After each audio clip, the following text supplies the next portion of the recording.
सुनो सुनो सुनो सुनो, अब आ गया है 2 टोकन वाला लूडो फैंटेसी।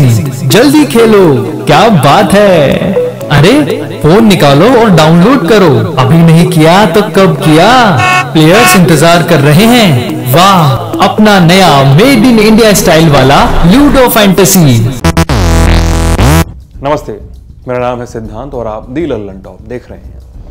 भारत और चीन के आर्थिक और सामरिक रिश्ते पहले से ही खराब चल रहे हैं। ऐसे में एक और पड़ोसी देश, वो भी साउथ एशिया से, ने जो अगर झटका दे दे तो क्या बात होगी। श्रीलंका की बात कर रहे हैं। दरअसल भारत और जापान के साथ मिलकर श्रीलंका ने एक बड़ा पोर्ट टर्मिनल बनाने के समझौते पर हस्ताक्षर किए थे, लेकिन श्रीलंका में विपक्ष के 1 सप्ताह से चल रहे विरोध प्रदर्शन से आज आकर प्रधानमंत्री महिंद्रा राजपक्षे ने डील को रद्द करने की घोषणा कर दी है। हिंद महासागर में अपनी मजबूत उपस्थिति दर्ज कराने की कोशिश कर रहे भारत के लिए इसे एक बड़ा झटका माना जा रहा है। क्यों हो रहा था इस पोर्ट का विरोध?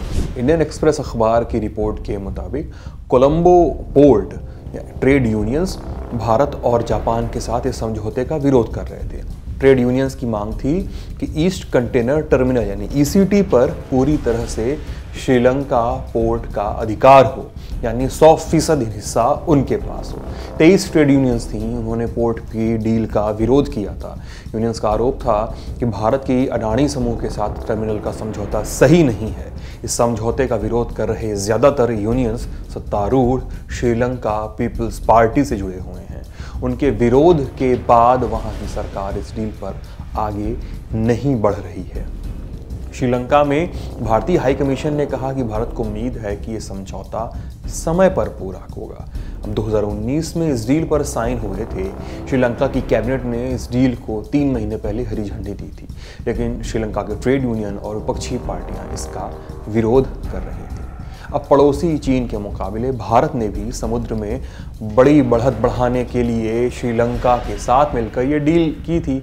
अब श्रीलंका का इस समझौते को रद्द करना भारत के लिए रणनीतिक एक सेटबैक माना गया है। श्रीलंका ने दोनों देशों के साथ समझौते के तहत रणनीतिक दृष्टि से महत्वपूर्ण ईस्ट कंटेनर टर्मिनल बनाने का फैसला किया था। इस डील में टर्मिनल का 49% हिस्सा भारत और जापान के पास होगा। श्रीलंका पोर्ट अथॉरिटी के पास इसमें 51% का हिस्सा होता। अब श्रीलंका ने कहा है कि साहब, हम तो अकेले ही विकास करेंगे इस टर्मिनल का।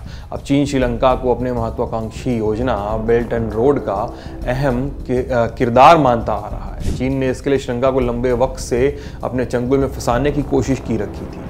अब उसने पिछले दशक में श्रीलंका की कई बड़ी परियोजनाओं के लिए अरबों डॉलर का लोन दिया था। इस लोन के दबाव को भी श्रीलंका के पीछे हटने के एक कारण के तौर पर देखा जा रहा है। चीन था, अब श्रीलंका भी भारत के साथ इस स्ट्रेटेजिक डील में पीछे हट रहा है, जिसमें अडानी समूह को गो अहेड दिया गया था। तो ये खबर अमित लेकर आए थे। मैं सिद्धांत हूँ, कैमरे के पीछे मिथिलेश हैं। आप लल्लन टॉप देख रहे थे। बने रहिएगा। कमेंट बॉक्स पता है आपको क्या करना है वहाँ पे। चले आइए। बहुत बहुत शुक्रिया।